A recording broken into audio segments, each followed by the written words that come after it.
Hi, everyone. I wanted to relay a compelling story that I heard years ago.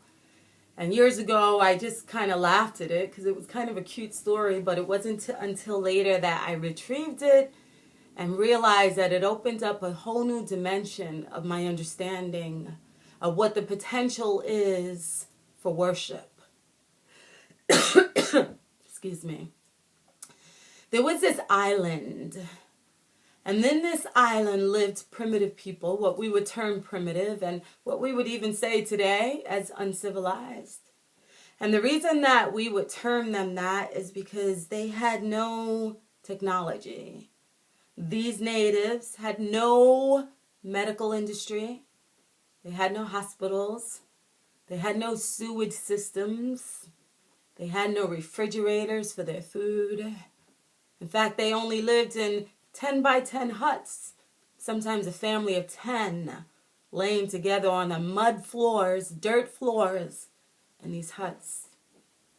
These people had no stores in which they could go and purchase their food, for they were hunter-gatherers.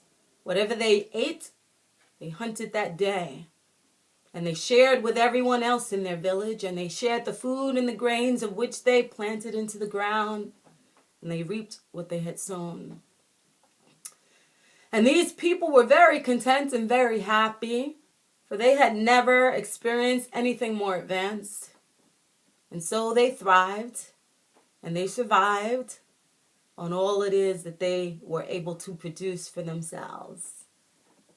And one day, as the natives were on their beaches and gathering their food and doing what they did daily, comes a noise from the heavens. And this noise from the heavens shows them these machines, of which they, the natives, had no name for they had never seen anything as majestic as this before.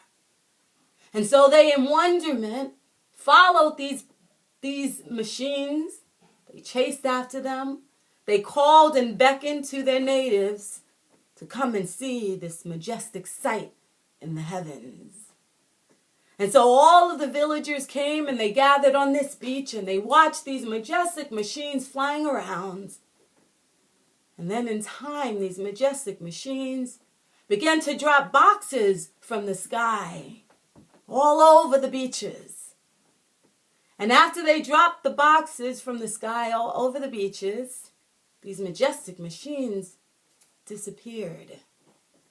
And so the natives, in curiosity, wanted to know what were in these boxes that the majestic machines from the heavens dropped down on their island.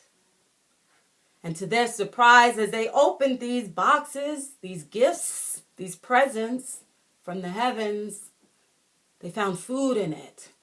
They found medicine in it. And they discovered as they opened bags that they smelt the food and they ate it and it was delicious. And they found cans that they had never ever known even existed. They did not have cans and know what they were. But somehow they figured because of the images on it that there was food in it. And so they found a way to open these cans, and as they ate it, they had never experienced such a delicious taste on their palates before. And as they shared it with their natives, they began rejoicing in these gifts and these presents that fell from the heavens. And as time went on, they looked in the skies and hoped that these machines would come again and bless them with such precious, delicious gifts. For they began to tell stories to their children that one day, as a reward for their good, these majestic machines from the heavens will come again and bless them with gifts and presents. And so they looked every day. They looked yearly. And they even gave prophecy that soon these gifts from the heavens will come back as a reward for their good. And will bless their palates and everything else that they had gained with reward. It was easy then to eat rather than work and gather. For right before them in these presents, in these boxes, were all that they could ever want.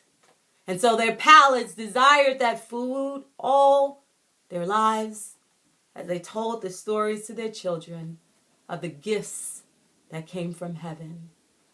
And so as these children began to relate the story to their children and their children after them, the beautiful story became the gifts of the gods who from heaven came and rewarded them for their goodness.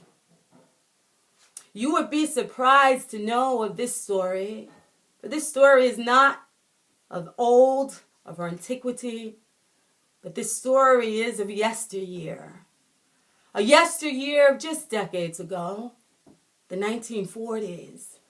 And this island in the South Pacific, who tell of these gods who from heaven came and gifted them for being good, was in the South Pacific, and these wonderful gods who flew in these machines were the Americans. For yes, the Americans will come back one day. They are the gods who from heaven came and bestowed the natives in reward for their good with gifts unmatched. You see, these are the stories of how gods are created. For are the Americans gods? Are these gods capable, and should they be looked for as prophecy, as our reward for being good? You see, these natives even live today, and they are still primitive according to our terminology. And still, even though they function as a human being like the Americans, they still call them their gods. These and this relays the story of which I retrieved the lesson of later, of how your gods have been created. And so these stories are nothing new, for they have happened throughout the history of mankind, in which those with better technology and more advanced than you and me came and rewarded the natives with gifts. And so in my book, The Age of I Know, Unmasking the Magician, is not an attempt to give you religion or to create me as a god or anyone else, but is an attempt to unmask these gods, to tell you of their stories and how these fictitious saviors were created. Who are they? Are they Americans? What are their names? And what role did they play? And was it really majestic?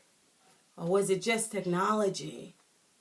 Was it just those who were a bit more advanced than us, of which we give our energies to, of which we honor every day, and we have prophecy for that they shall return? And see, the Americans had returned. They did again bring gifts. Well, they had said that they would. How were our gods created? And who are they? What are their names?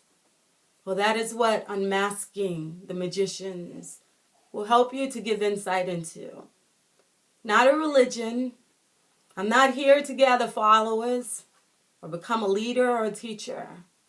But my goal is to awaken the natives to realize that what you have been given is not anything of the Creator, but of those who were created.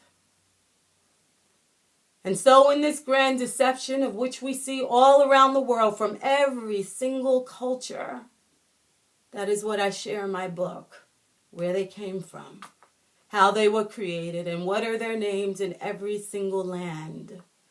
Why are the pyramids in Egypt, and how did they get to the Americas, and who brought them there? Were they gods? My book will share that with you. For the people of the South Pacific still today worship these gods. And these gods are you and me, for we too are the Americans. Are you a god? And should you be worshipped? Thank you.